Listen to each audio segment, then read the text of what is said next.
This is race analysis of the BigM Challenge in Wellston, Michigan in the Manistee National Forest. This is the expert category, and this is race number 4 in the championship point series. This race contains 3 laps for a total of about 25 miles, a little over 8 miles per lap, and a little over 800 feet climbing per lap.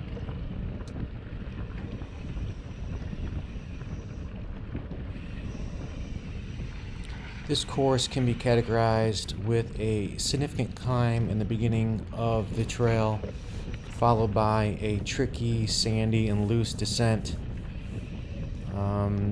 Then through the middle of this lap becomes flat, and then the back end of this race course is up and down with some very fast descents. Looking how the beginning of this race started out, in first place you have my fellow teammate and the championship point series leader Tony, and in second place Joel, who last year I raced against, and he had a pretty fast time. I'm in third place, and in fourth place behind us in the white is a gentleman I haven't raced before and hasn't raced any of the series up to this point.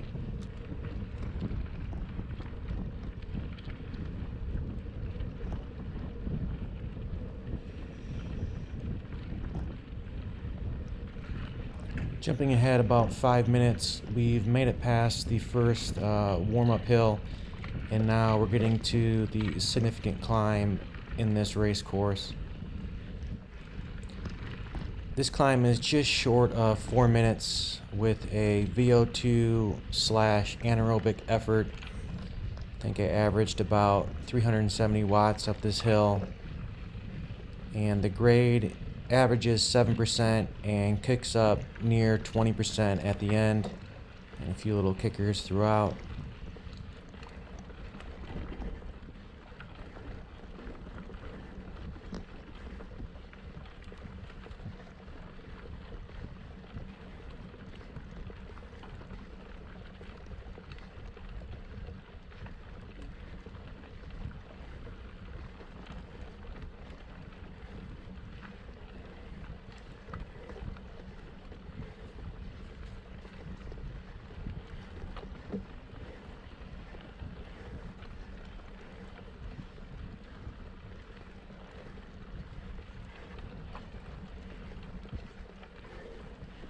Good job, single speed. Passing a single speed rider here, and I just think to myself, thank God I have gears, because nothing looks more horrible than slugging my way up this hill with a single speed.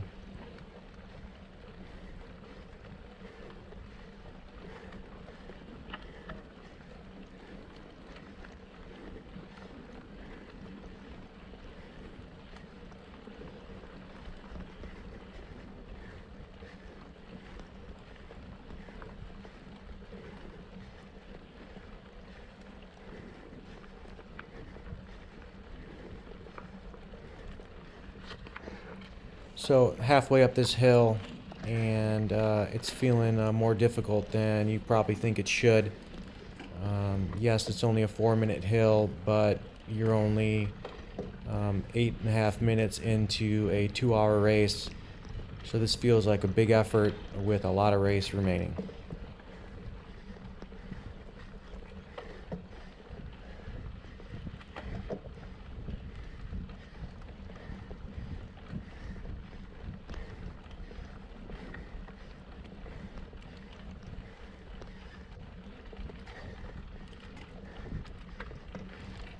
The temperature for today was in the upper 70s, and the humidity was quite high.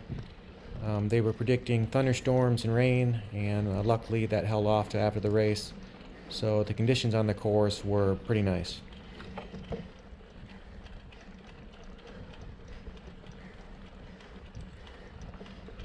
Just about done with this climb, making this last left-hand turn, but not before the grade kicking up over 20%.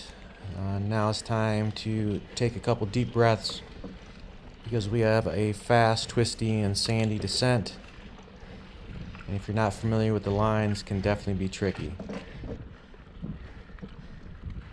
As it often does, this hill separated the group. 1, 2, 3, and 4 are still together, and we've left the rest of the group, and they'll be gone from us for the rest of the race.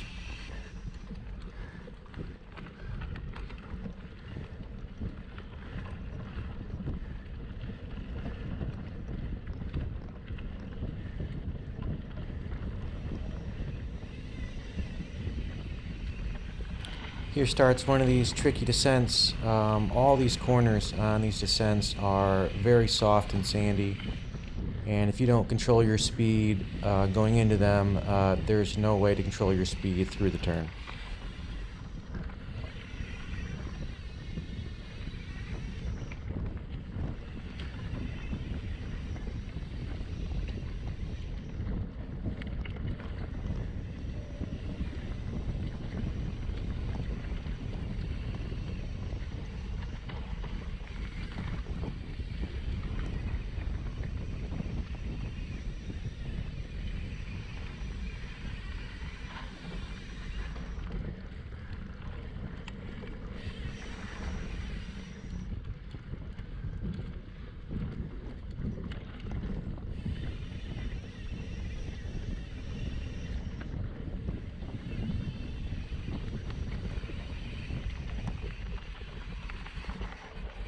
That's not the route, Tony. As we see here, the race leader came into that corner a little hot and ended up exploring a little more of the woods than he planned to. He takes a small diversion and works his way back to the trail, but now I'm sitting in second place and the race leader is playing catch up. The fourth place rider in white has been dropped as well, and he'll be out of sight for the rest of lap 1.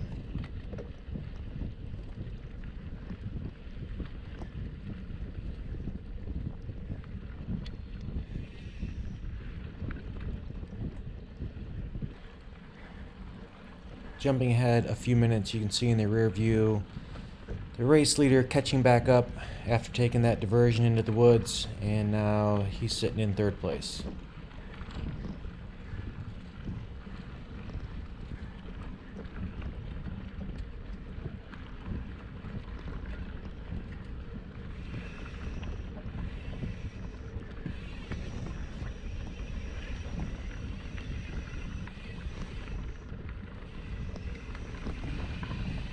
Jumping ahead a few minutes, not much has changed in the positions, and we've gotten through the first climbs of the first half of this race. And we're into the middle section where this becomes flat, twisty, quite overgrown, some hard sight lines, a little bit bumpy with roots.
Jumping ahead about 5 minutes, we've made it through the flat jungle section in the center, and Tony, my teammate, feels like the pace has been too slow over the last 5 minutes, so makes a pass here to up the pace for the later half.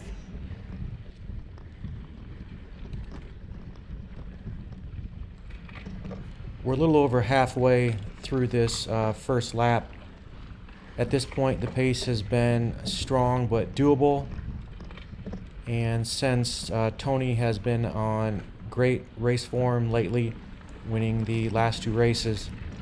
And Joel in second place now beat me pretty significantly last year on this race course.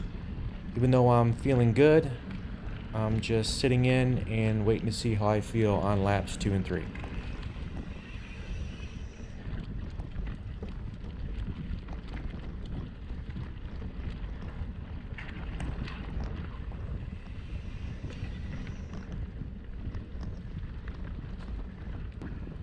Jumping ahead about 12 minutes, nothing has changed.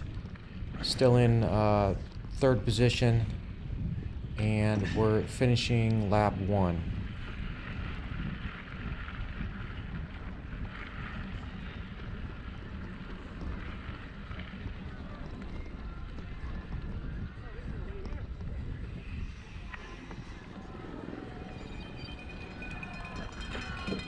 Lap 1 was a pretty fast lap. In fact, it was over a 2-minute PR for me on this race course. Nobody even close.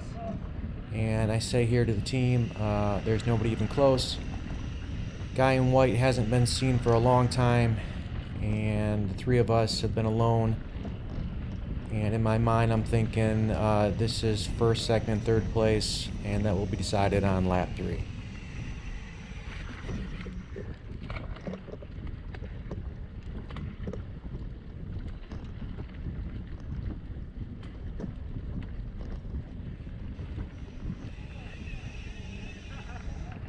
Jumping ahead a minute, interesting conversation here. 3 of us were talking about how fast lap 1 was and how fast lap 3 was going to be, thinking that we didn't have much left. And Tony up front was under the impression that this race was only 2 laps and was surprised to hear that it was 3 laps. So after absorbing that information, you could tell his pace slowed down, and he was not happy about finishing a 3rd lap.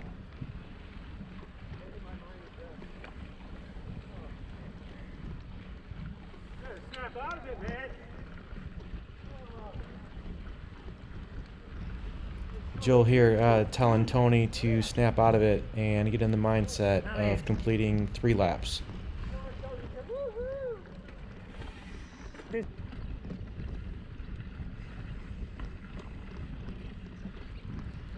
Jumping ahead a few minutes, and here we are on lap 2, approaching this 4-minute VO2 anaerobic hill. And if you think it sucked lap 1, it certainly sucks lap 2. The pace was a little bit slower this lap. Looking at the metrics, it looks like about 305 watts up this climb, which is a little bit more doable and sustainable for me. No.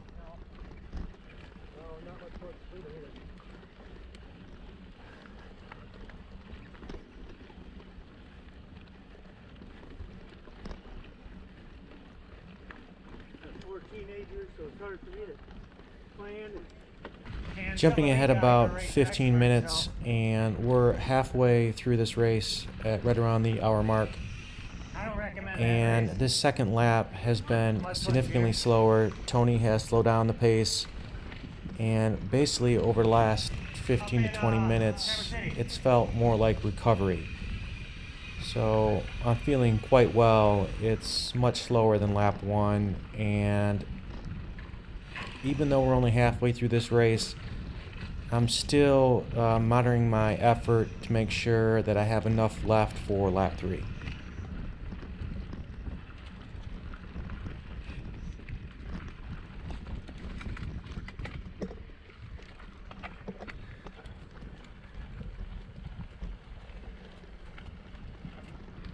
Jumping ahead 5 minutes, nothing has changed. I'm still in 3rd place. And here we come upon a one of the elite riders in the 40 plus category, and he's been suffering from some knee issues and other health issues, so he was struggling. But he sees us pass and decides to hop on our wheel and maybe pull him back into this race.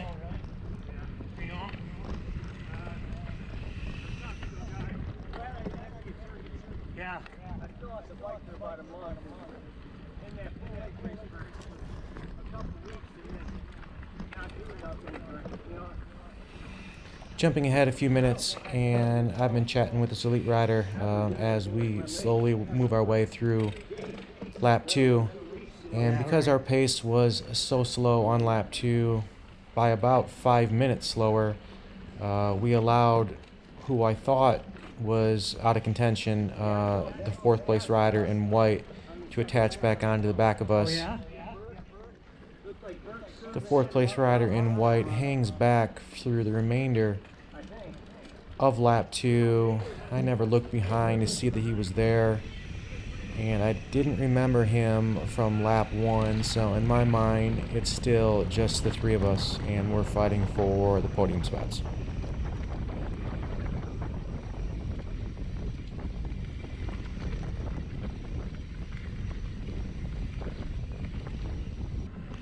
Jumping ahead 5 minutes, nothing has changed, and we're in the back section of lap 2 in these up and down hills where you can get a lot of speed on the descents that bring you right to the top of the next hill.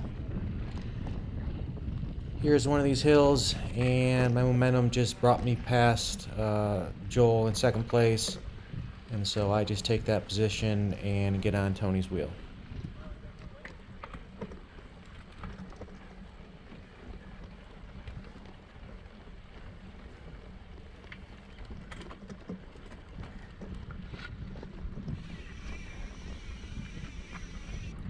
Jumping ahead a few minutes, and we're starting to finish up lap 2. Like I mentioned, lap 2 was slow. It felt too slow, but I was just waiting my turn to go ahead and take the lead and thinking about where that spot would be on lap 3. just barely hanging on.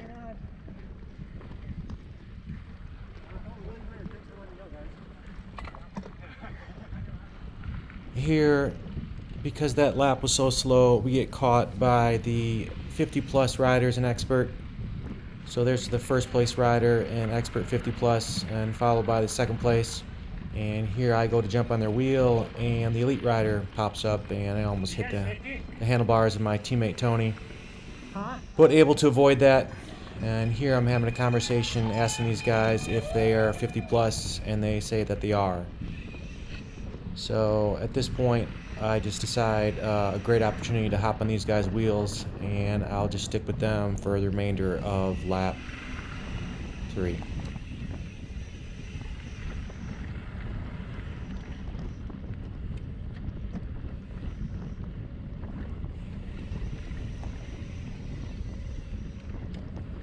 The 50 plus race leaders are certainly moving at a faster pace than we were on lap 2. So I just attached back to their wheel, and I'm trying to get some confirmation that they are the 50 plus, and we haven't got caught by other riders in our 40 plus expert group. I didn't recognize the riders other than the 3 that we've been riding with. Jumping ahead a couple minutes, and since I got into 1st place, jumping on the wheel of these 50 plus guys, our group of 40 plus has been together up until this point, where Tony, my teammate, is struggling a bit, so he allows Joel in blue to pass, and the guy in white to pass as well. At some point during this lap, I look back and I notice the guy in white. I don't recall him from the beginning of lap 1, and only really saw him in lap 2, so in my mind he must be part of the 50 plus group.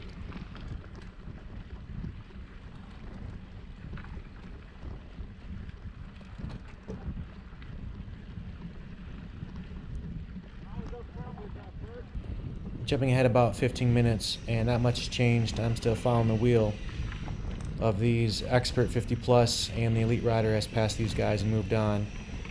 You can see in the rear view we've dropped Joel for some reason. I'm not sure what happened, and we continue on from here. As you can see in the rear, the gentleman in white has passed Joel, and he moved into 2nd place. in our race, and at some point I look back, I see him, and still in my mind I'm thinking he's actually in third place, part of the 50 plus group.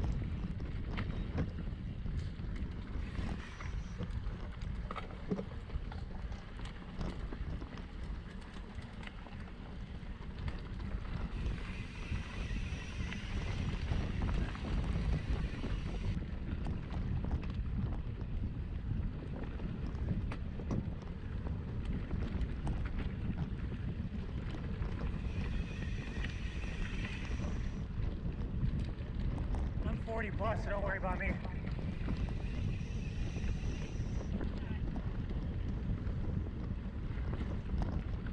I don't know where your third guy is. Jumping ahead about 10 minutes, and I have a discussion with this 50 plus guy because I see him look back, and I didn't know if he was looking for me or he's looking for his other competitors. I wanted to reassure him that he didn't need to attack me since I was 40 plus and not his competition. And that sort of reaffirmed my thought as I look back and see the guy in white that the guy in white was in fact part of the 50 plus group.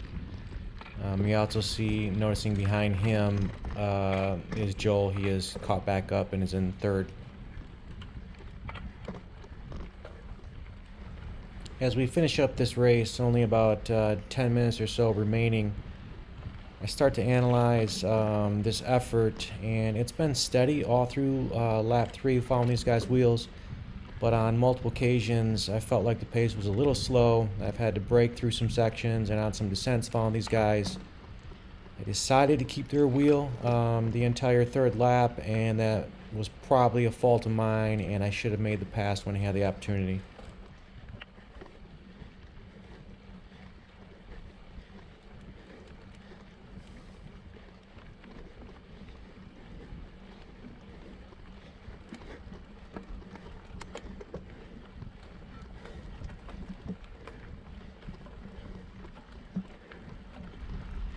Here, the 50 plus guy makes a move to take first place in his division.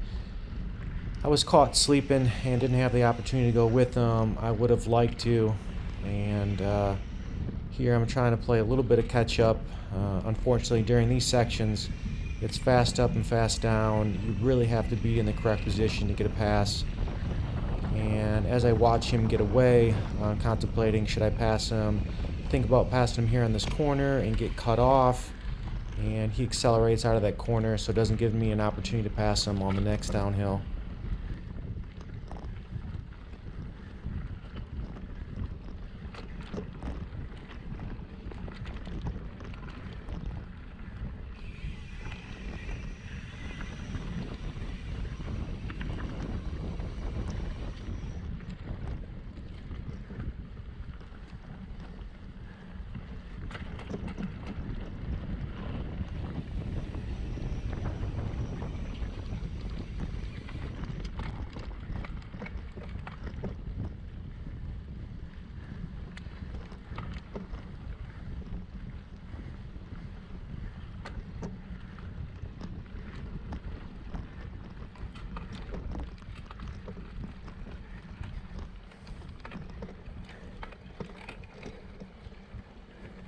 So here, the guy in white surprises me and makes a move and passes me.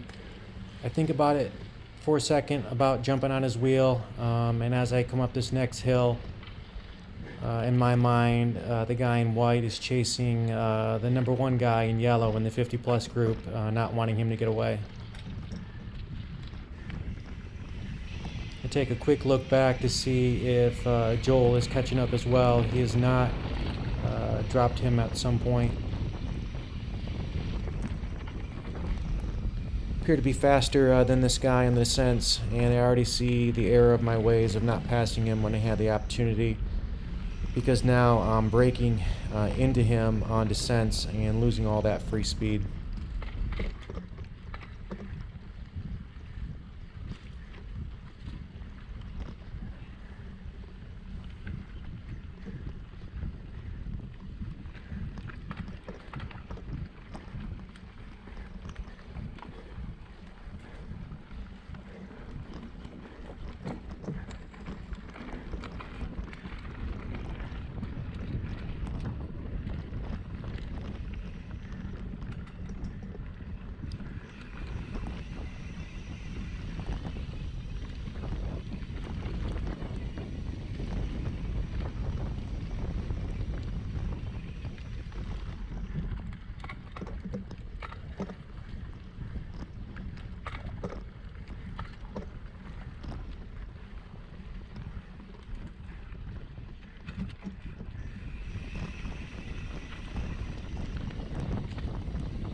finally, with an opportunity to pass him, I take it.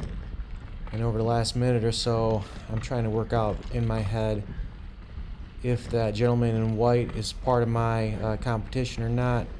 When he passed, I noticed not only was he wearing white, but he had a fully white beard.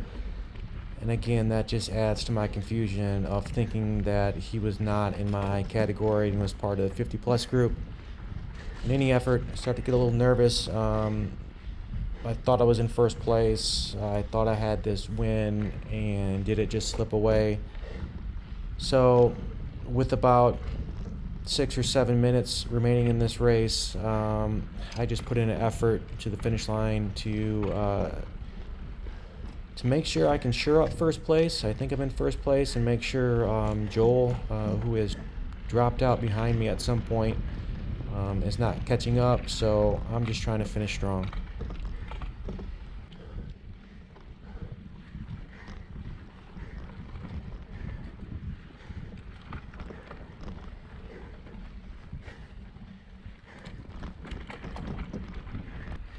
Jumping ahead about 5 minutes, and it's been about 8 minutes since that guy in white passed me. I put in some efforts, and I'm trying to catch back up to him, but since he knew he was racing for first place, he attacked me, and I got caught behind that expert right around some descents, and lost a significant amount of time, and I just was not able to catch up. I look back a few times throughout this remaining minutes to make sure Joel or even Tony hasn't caught back up with me or another competitor, and just trying to finish this race off strong. Again, I think I'm racing for first place, but there's some doubt in my head regarding that guy in white. Somewhere over the last couple of minutes, my GPS stopped recording mileage and miles per hour, so I lose a little bit of data, but the heart rate and power meter are still recording.